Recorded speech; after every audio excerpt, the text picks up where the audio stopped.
Welcome to Appliance Tech tutorial. On this video, I'll be fixing this machine DTT165. That's the model number of the machine. What I'll be doing on this machine, I'll be changing the spin motor of this washing machine. I'll be installing the new spin motor of this washing machine. As you can see, the cover is removed. So what's left for me now is to remove the base of this washing machine. Here there are screws that mount the base of the washing machine to the body of the washing machine. So I need to take out all the screws and take the base out. After that, I will either unclip the springs that mounts the motor to the base of the washing machine. If I fail there, I will come inside, unscrew the 4 screws that mounts the base plate of the motor to these springs that are clipped to the base of the motor. As you can see, the pump is already unmounted. I have unscrewed it. It's no longer holding into the base of the washing machine. The cap must also be taken out. The drive belt must also be taken out.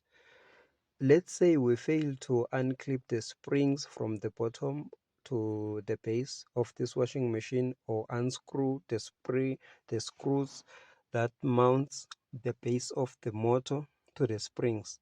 What we can do is we can come to the coupler that couples the tape and the shaft of the motor. If we unscrew the black screw, we will remove the coupler to the shaft of the motor, or if we unscrew the top screw, which is silver, we will be detaching the coupler to the tape. I guess you can see that my method of detaching the motor to the base of this washing machine was by unclipping the springs from the base. So now let us examine shortly the information on the motor and keep it in mind. It runs with 230 volts at 50 Hertz. It has a power of 80 watts and runs with 0.8 amperes. The cap that it must be run with, it's 5 microfarads. As you can see, the coupler is still attached. One thing that I also had to remove is the brake cable, which stays there. Now let us compare the information on the new motor that I have bought. The voltage is still 230, the frequency is still 50, the power is still 80, and the current is still 0.8, and the cap that runs it, it's still 5 microfarads. So this is the best motor. Now let us start with the springs. Or before that, let us go here. I have detached the motor, but the coupler is still there. This is because the top screw, they didn't want to come out, so I had to remove the black screw and detach the motor. So the coupler is still there.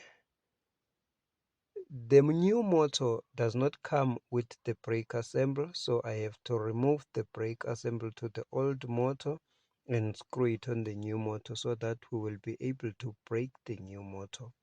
These are the 4 springs that holds the motor. The base of the motor is mounted to these springs. You just push them in until they clip. If you can still remove it, that means it didn't clip proper. You must push it hard until it makes a sound like then until you are not able to remove it, then you know it clipped proper. One more thing about the brake assembly, which is important, such that if you miss it, you won't be able to align the 3 holes of the brake assembly to the 3 holes of the motor, is that on the brake assembly there is that curve there. So that curve goes on top of the arrow that is there on the motor. So if you do that, the 3 holes will align perfectly and you will be able to screw the brake assembly perfectly to the new motor. Now the base of the washing machine has been fitted back to the body and the motor has been fitted also.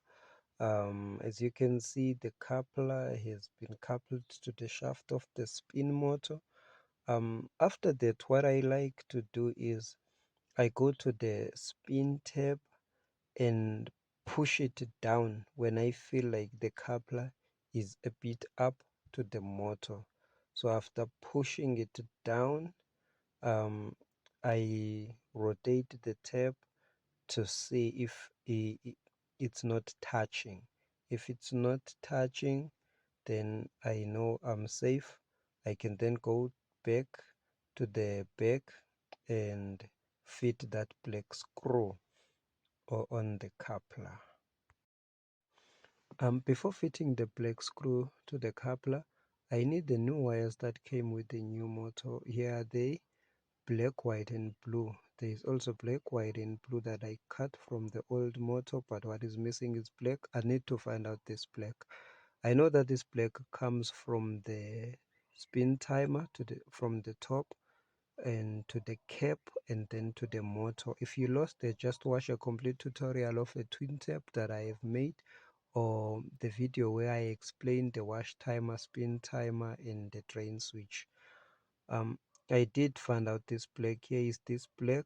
So what's left for me now is to join these wires, black to black, blue to blue and white to white. I'll put the links of the videos that I recommended that you must watch if you lost here.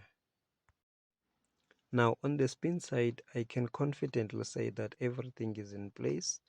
I'm happy with the space between the motor and the coupler. The black screw is fitted. To fit the black screw, you must be careful. The black screw has the nut that goes with it, so you screw the black screw when it is enough, then you lock the black screw with the nut that goes with it, so that the black screw won't be able to move when the spin motor is running the tab. To lock the black screw with the nut that comes with it, you need to use the cube spanner. If you have a cube spanner, you will be able to lock it easy, not hard. Now, there are few things that are still left here that I must still do. I must put back the belt drive. After putting back the belt drive, I will have to fit back the pump. You must make sure when you have moved the pump that everything is assembled to the pump proper, so that there will be no leaks when the client is using the machine. After fitting back these things, I will have to screw the pump and screw the other side where the water comes out. Then after that, I will have to fit the back cover. I cannot put back the back cover at this stage, because we'll be viewing the motor at the back when it's running. This is because if we open the door to see the tap while running, the brake cable will release the brake assembly to brake the motor through the coupler. So we won't be able to see the tap spinning and the motor running, because the brake assembly will break it. Now the machine has been plugged and the spin timer has been started. Let's just go to the back and see if the motor is running. The motor is running. Now the spin side of this machine has been brought back to life. To be honest with you, it doesn't take 9 minutes to change the spin motor of the twin tape. It takes an hour and more. If you like our videos, like, share and subscribe.